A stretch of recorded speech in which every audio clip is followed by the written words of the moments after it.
오늘 주신 말씀을 가지고 힘들 땐 이런 확신을 가져보세요. 힘들 땐 이런 확신을 가져보세요라는 제목으로 은혜 나누기 원합니다.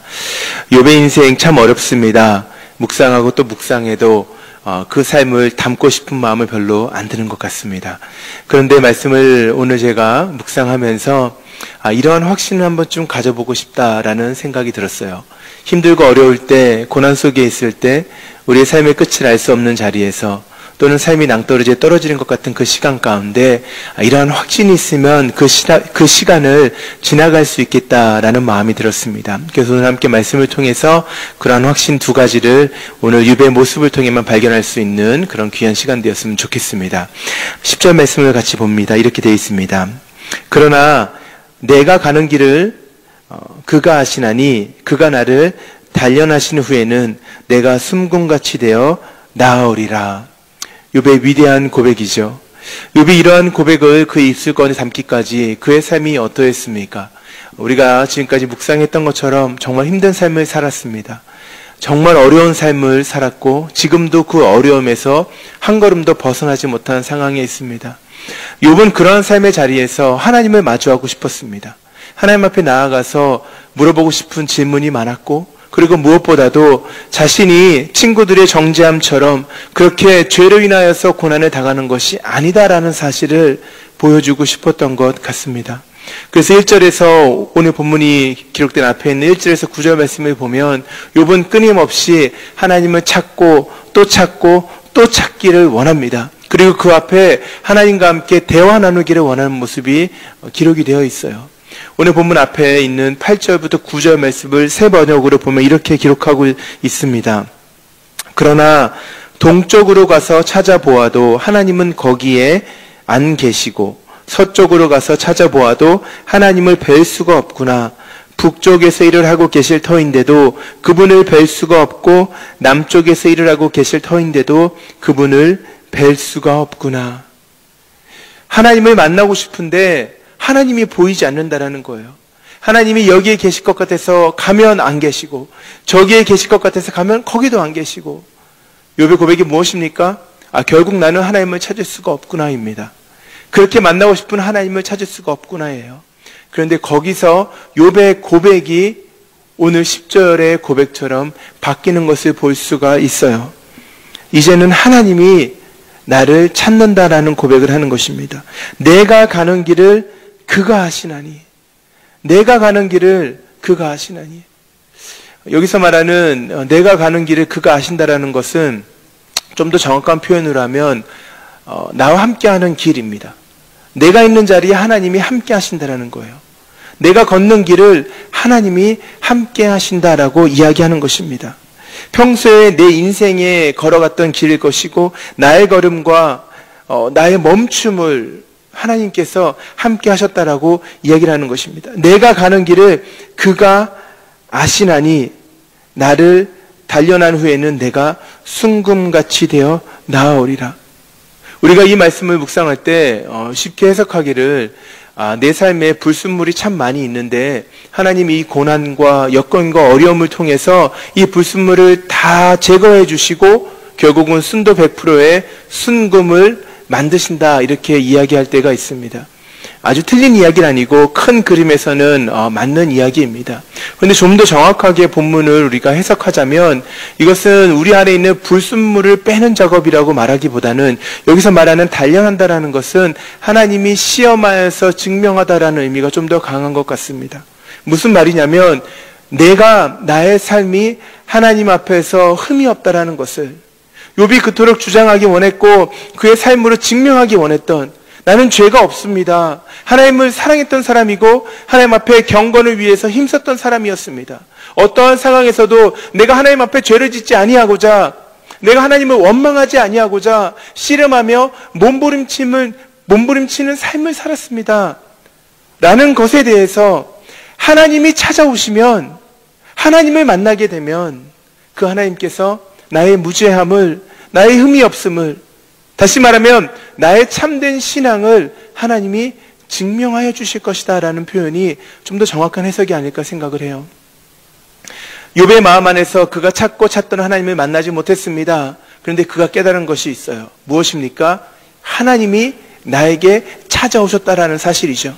내가 걸어가는 길에 하나님이 함께 하신다라는 사실을 고백하기 시작합니다. 내가 찾는 하나님이 아닙니다. 하나님을 찾을 수 있는 사람은 아무도 없어요. 그러나 하나님이 찾으시면 피할 사람이 없다라는 것이에요. 욥을 찾아오신 하나님 앞에서 욥은 자신의 신앙이 정금과 같다라는 사실을 증명하기를 원했어요. 여러분, 이것이 여러분들에게 위안이 되십니까? 여러분이 고난당하고 있고 힘들어하고 있는데, 우리가 너무너무 어려운 시간을 보내고 있는데 우리의 신앙을 하나님께서 입증하실 것이다라는 것이 여러분들에게 위로가 되고 저에게 위로가 될까요? 위로가 될 수 있습니다. 언제 그렇습니까?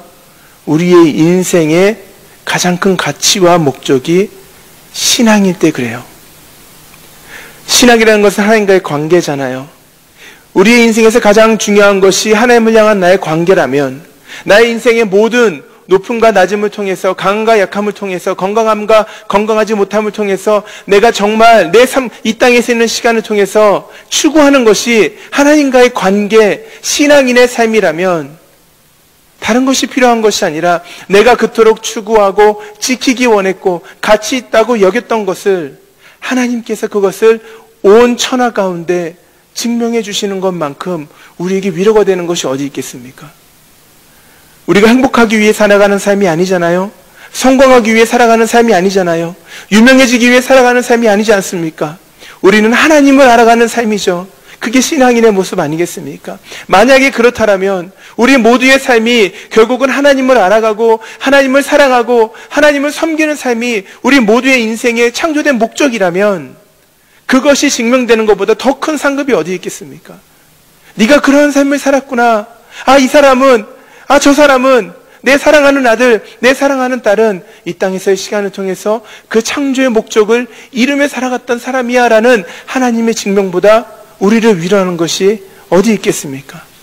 욥은 고난 가운데 그가 지키기 원했던 신앙의 모습, 그가 하나님 앞에서 끝까지 간직하기 원했던 경건했던 모습을 하나님이 찾아오시면 그것이 증명될 것임을 확신하고 있었다라는 것이에요. 그래서 욥이 이렇게 고백을 하는 것입니다. 11절과 12절이에요.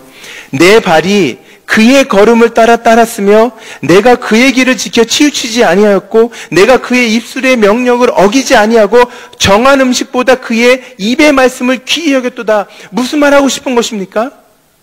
나는 신앙을 지키기 원했다는 것이에요. 나는 신앙인으로 살았다라는 것입니다. 나는 그리스도인이었다라는 고백입니다. 그러한 삶을 살았다라는 거예요. 내 발이 그의 걸음을 바로 따랐다라는 것입니다. 그의 길에서 그의 길을 지켜서 치우치지 않았대요. 그 정도를 벗어나지 않았습니다. 그의 입술의 명령을 어기지 아니하였고 음식을 먹는 것보다 그의 입의 말씀을 더 귀히 여겼다라는 것. 그의 인생에서 가장 중요한 것이 무엇이었다는 것입니까? 하나님을 사랑하고 하나님을 섬기는 삶이었다라는 것을 욥이 이야기하고 있는 것입니다. 신앙인의 모습이에요. 그가 그래서 이렇게 고백하는 것이죠. 13절과 14절입니다.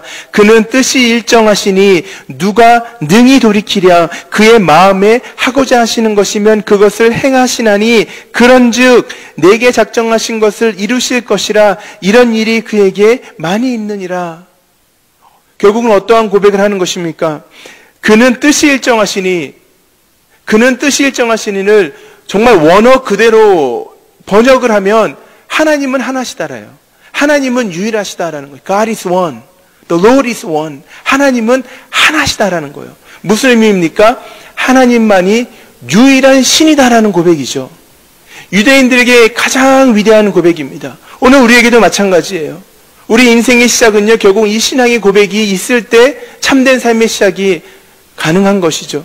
하나님만이 유일한 신이에요. 많은 신 가운데 가장 힘이 센 신이 아닙니다. 많은 능력 있는 신 가운데 가장 능력 있는 신이 아닙니다. 많은 사랑이 있는 신 가운데 가장 사랑이 많은 신이 아닙니다. 하나님만이 유일한 신이라는 거예요.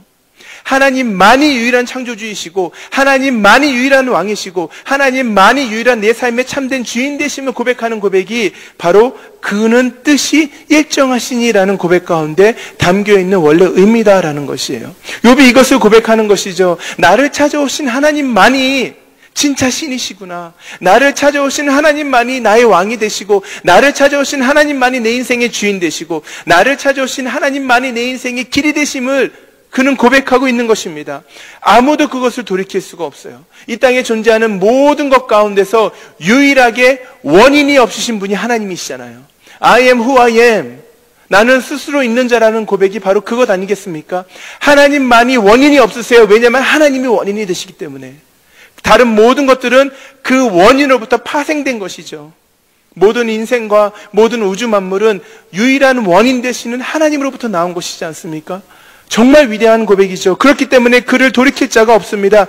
그의 마음에 하고자 하신 것이 있으면 반드시 그것을 행하시는데 그 하나님의 행하심이 누구를 향하고 있다는 것입니까? 나를 향하고 있다는 것이에요. 정말 대단한 고백 아닐까요? 정말 대단한 깨달음 아니겠습니까? 여러분 한 명 한 명을 향한 하나님의 계획이 있다는 것입니다. 우주 만물을 창조하신 그 창조주께서 많은 사람 가운데 한 명이 아니라 유일하신 그분이 우리 한 명 한 명을 향하여서 작정하신 것이 있다는 것이에요.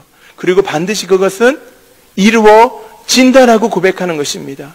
고난 속에서도, 낮아짐 가운데도, 약해짐 가운데도, 신앙의 흔들림 가운데도 하나님은 그 뜻을 이루신다라고 말씀하시는 거예요. 이것이 욥의 위대한 고백이자 확신이었다라는 것입니다.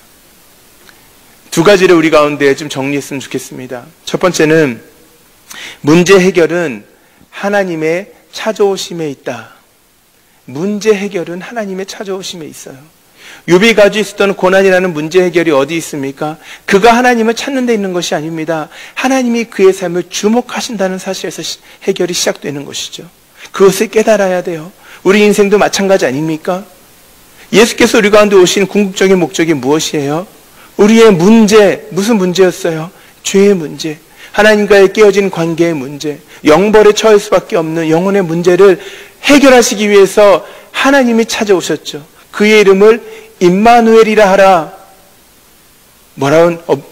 무슨 뜻이에요? 하나님이 함께 하신다는 것이죠. 우리 인생의 문제는 하나님이 찾아오심을 깨닫는 데서 해결이 시작되는 줄로 믿습니다. 우리의 삶 가운데 고난을 주목하고 계시는 하나님, 우리는 하나님이 보이지 않습니다. 그러나 하나님은 우리가 보이세요. 우리는 하나님 앞에 시선을 잃어버릴 때가 있습니다. 그러나 하나님은 우리의 삶 가운데 그 시선을 거두지 않으신다는 사실을 깨닫기 시작할 때, 하나님이 내 인생 가운데 찾아오셨다는 것을 고백하기 시작할 때, 내가 힘들고 어려워서 이 인생의 끝이 어딘지를 몰라서 방황하고 모든 것을 포기하고 싶은 그 시간 가운데 하나님이 나의 삶 가운데 들어와 계시다라는 사실을 깨닫게 될 때 우리 인생의 문제가 해결되는 줄로 믿습니다. 하나님이 답이시기 때문에 그래요. 우리가 그런 확신을 가졌으면 좋겠습니다. 힘들고 지치고 넘어지고 싶을 때, 다 포기하고 싶고 다 놓아버리고 싶을 때 우리의 삶 가운데 찾아오신 하나님이 답이 되신다라는 사실을 우리가 확신할 수 있는 은혜가 이 아침에 있기를 간절히 소원합니다. 두 번째로 우리가 함께 갖기 원하는 확신은 보이지 않아도 괜찮다. 보이지 않아도 괜찮다. 하나님을 보면 모든 것들이 다 증명되고 하나님을 고백하게 되면 모든 것들이 다 해결될 것 같은 그러한 마음으로 섰던 욥의 삶 가운데 하나님이 끝까지 보이지 않아요. 하나님이 찾아오시는 것을 고백할 때까지 하나님이 보이지 않았습니다. 그런데 욥에게는 무엇이 있었습니까? 그 하나님을 향한 신앙의 고백이 있었어요. 신앙의 고백이 있었어요. 제가 보기에는 이렇게 도시적으로 생겼는데 어린 시절에 제가 제주도에서 잠깐 살았어요. 초등학교 1학년, 2학년 전 제주도에서 다녔습니다. 지금 생각해보면 참 대단한 것 같고 어쩌면 한국 사회가 안전한 걸 수도 있겠는데요. 초등학교 1학년이 버스를 타고 학교를 혼자 다녔어요. 저희 집 셋째 막내가 지금 그 나이인데 걔가 어떻게 버스를 탔을지 전 상상이 안 돼요.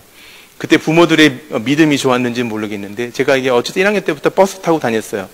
근데 이제 가끔은 버스를 안 타고 집으로 걸어올 때가 있었습니다. 그러면은 어려서 그런지 길을 종종 잃어요. 근데 그때마다 제가 늘 찾던 것이 있습니다.